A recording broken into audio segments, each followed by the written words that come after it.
Mechanic buddy, Onyx the cat.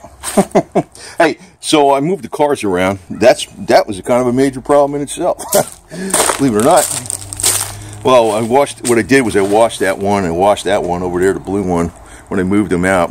And I got all the leaves out of there with the leaf blower. Had to move this bench out of the way, move it back up. And I got these huge jack stands. So we're going to get these up on the air. And it took me a little while to do that. And we'll get it ready to start pulling out the transmission and get the clutch in there and the flywheel. Which I hope I got everything right. But I got two clutches. Because I'm pretty sure the first one they gave me was wrong. It's a 168 tooth. It's a larger one. It's just a 305. And the larger one is for the 400. And on the website, it shows one flywheel for a 305. I guarantee you that's freaking wrong. So I got the 153 tooth. But we shall find out. Here at the Confederate Cat Farm. Anyway, get this thing up in the air. You see, like, these stands are huge. I got other pairs of jacks. Well, there's two more pairs, right? There's another pair there, so I got for all four corners. There's Feather Mama. Oh. Might use this one right to get it intermediately jacked up because that one is so high.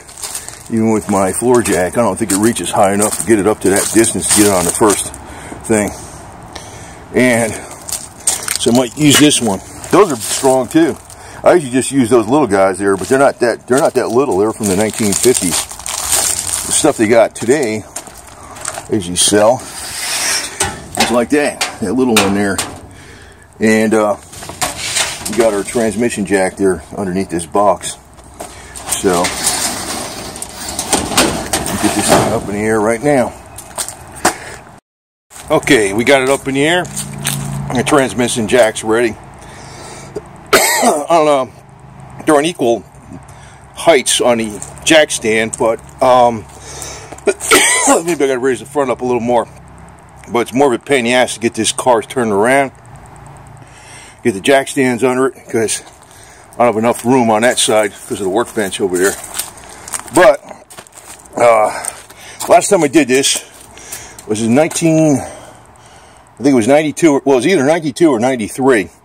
But I had the Auto Hobby Shop on the base at Camp Pendleton.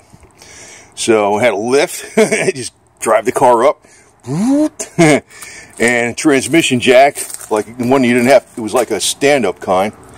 And a parts store was connected to the Auto Hobby Shop. So if you're missing a part, you just go right next door and get it. So I was in and out of there probably in 4 hours as an amateur. There's Dixie. Hi, Dixie. Got another car you can stand on. Got another cat food station here. I think that's Mama Cat. Yeah, that's Mama. That's Mama, the little one. Little Dixie, huh? What are you doing, baby? And since I got the springs, and the thing's jacked up and the rear end's hanging down, maybe I'll do them too. We'll see. I actually had the whole entire rear out of that. I changed the end to end, and it was a used posi traction, but new axles, new axle bearings, new ring and pinion gear and all that crap. But it's only a 7.5 inch ring gear back there. That's what came stock. Nothing you freaking race with, that's for sure. But I don't know if I'm going to work on this tonight. I might. You know, I got a feeling once I get going on it, it's just going to go like cookie cutters. This is kind of, it always gets me pissed off. It's more work to freaking move the cars around, I gotta clean all the rest of these leaves up too, so I'm going to do that right now. Because they'll blow under here again, you know what I mean? So, get everything cleaned up, get everything jacked up. Probably be no problem there, so. Anyway, especially with this thing. I remember back in the day, we were freaking, you know, taking out transmissions. It was heave-ho. Somebody lifted on their chest, push it up there. Sometimes people were doing that themselves, and it was fairly dangerous. You know, you could freaking fall on your head or something. I mean, especially at Saginaw. Freaking thing's cast iron. It's one reason I have a munchie, but maybe I don't know if I'm gonna ever get to Montreal because the car disappears someday with some yo-yo. You know what'll happen? I'll be like, I don't know. I'd have to have 10 different theft protections on here. So, but yeah, you know, the cam is in here and all that crap, and you know, the Holly and a Edelbrock manifold and stuff. So, and that transmission was changed already too. It's actually in pretty damn good shape, even though it's pretty old. And I got the front and rear seal for the trans. I don't know if I'm going to change them though. You know, even while it's out, because if I see that transmission's full right now, I already changed the shift shaft seals on it once. I'll just clean around the seal and leave it the hell alone, and clean up around the you know, the yoke where there's, you know, if there's any rust on there, you know, just leave it the hell alone. So, but this probably will go pretty easy, to tell you the truth. It's just that I'm kind of worn out from doing shit today. I'm getting near the end of my energy levels here. So, anyway, but yeah, I'm well equipped for getting this stuff. I mean, I got the big floor jack, I got the really big jack stands, I got the transmission jack, got, you know, and I got all my parts here. I got enough tools. So, and I have done this job on this particular car before, and have done it on other cars. Just haven't done this shit probably in well, 92 or 93, that's 25 years, right? More than 25 years is the last time I freaking pulled the transmission out. So, but I'm sure we still remember how. So, it's not that hard. Basically 4 bolts on the transmission. You got to drop the cross member, and you got to lift. You got to make sure the engine. You see that distributor back there? The engine will fall back when you drop the transmission down. You want to have the engine jacked up so that the distributor doesn't crash into the firewall and break your distributor cap, or even break your distributor or something. You don't want to do that. That's another thing you got to watch for. I mean, I remember the shit, but you know, I don't know if I really feel like doing it right now. This already took me over an hour to fucking put all this. This took me an hour and a half to just do this, just to get it, just switch the cars around, wash the cars, clean all the leaves up, and it's that kind of crap that eats up time. And there's always something that can freaking go wrong. Always something. I don't know what, but there's always something. I might find that the clutch arm is pretty worn out. I might have to order another one. And I'll have to do some research. If I have to order another clutch arm, these clutch arms they sell in the aftermarket, just like the clutch linkage, even these, you see that bar right there? This thing? Even this thing, I had to be careful when I ordered this. A lot of them, you think it's just a piece of metal. It is a simple piece of metal, but a lot of them have it on the wrong angle. So the Z-bar is in there on a slightly cockeyed angle, which puts a lot of pressure on the components. It screws things up. Like I changed all this stuff. I rebuilt the Z-bar, changed this, and I put brand new bolts in here with Loctite, you know. So, you know, that part's good, because that's one reason I didn't want to get one of those really heavy clutches with the heavy spring, because it tears that shit up in there. You bend those parts. You will bend those parts. I know, if you guess you get a center force, you might be all right, but you will bend those parts. The center force is designed, the more the clutch splits, the tighter the springs grab. That usually works pretty good. There's little Dixie. Hi, Dixie.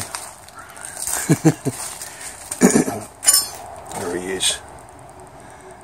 Little poops, huh? Doing okay? You looking for treats? Huh? Wish his brother was back, Mr. Paws. Huh? These guys are all accounted for. So anyway. You know, when I'm uploading, I might get, you know, I might just get some energy. I gotta take care of a couple other things before I get started on this. But if I take care of that other stuff, I probably will get started on this tonight. But I also want to go to the gym tonight for at least an hour. So there's so much crap I could do in a day. But yeah, you're better off buying tools than buying apps and crap like that. And I've been working on a website for one of the Sons of Confederate Veterans camps. Been helping them out with it, and we got Boots the Confederate Cat on there. I'll point to a link on it. Put him as a camp mascot. Boots. This is his son, Dixie. So, you know, working on that, it was eating up some time. I only got so much time in the day to do shit. I mean, I go like the Energizer Bunny, but man, it's like shit. Man, I'll tell you what. Right? So, I'm going to get all these leaves cleaned up around here because I don't want all this crap blowing back under that car again. First big wind, there's all kinds of crap underneath the car again. Usually you can see all out there. I took the mulching mower and just went over it a whole bunch of times. That gets rid of most of them, but not all of them. There's always these pockets of areas. Right, Mama? Onyx is back there. Sit all around here. Right, Mama? You Mama cat, huh? Right? What are you doing? Oh, there's Boots. Here comes Boots. Here's what she's looking at. Boots the Confederate Cat makes a freaking entrance. There he is. Hey, buddy. That's what she was looking at. She's looking right at him. Ah. See if he comes over. He's taking a poop. Maybe this. I don't know what. He's disappeared behind a tree. She's looking at him. You were looking at him, weren't you? Huh? You were looking at him, weren't you? That's your boyfriend, huh? You get that big strong boyfriend that protects you, huh? Keeps all these other cats. That's why there's no other cats coming around here. Because he keeps them away. He's just got his fence. That's why I'm like, in a way I don't want to get him fixed. He's like, because if a whole bunch of other cats came over here, this would I'd be on cat overload. I'd rather have this guy not fixed. He keeps the other cats away. He's got his family. Got enough cats. You know, I got freaking 8 of them. And if Paws comes back, I got 9 of them. That's including Boots. You see his one eye reflects, the other one don't reflect because of the third eyelid, but he's doing pretty good, see? So yeah. Yeah. The one eye reflects, but it's the other one's still looking a shitload better. So I'm going to give him some that French pine bark extract right now, so he does his thing with new meow meow food. Well, I just walked out here to feed Boots, but Feather's eating the food. But I gave him, this is another vitamin. This is for the joints, besides the French pine bark extract. So, of course, he's out there ready to go tear up the car here and go work on it. I wish he could work on it. Wish he could hand me wrenches and stuff. Be neat. Hey, Onyx, could you give me that 9/16 box end or something? He's checking out the motor, man. How's it look? Pretty good? Huh? Looks pretty good, don't it? Anyway, it'll be by. So I'm making, and then I got another batch of Colloidal Silver I'm working on right now. I got it probably done right now, probably about 10 parts per million. So, but I do 50% distilled water it, so it's like giving them 5 parts per million. So that's the way to do it, huh? And Gold Digger, she'll lick out of that can. She likes licking those cans, so do that to her right now. I don't know. Probably not going to work on this tonight because I'm going to get all these leaves freaking cleaned up, but maybe I will. We'll see. We'll see. Right, poops? Huh? Want to go inside to get some treats? Huh? Yeah? Yeah? Treats in there. Come on. There you go. Here's Poop. Poop, you ain't going outside, buddy. Anyway.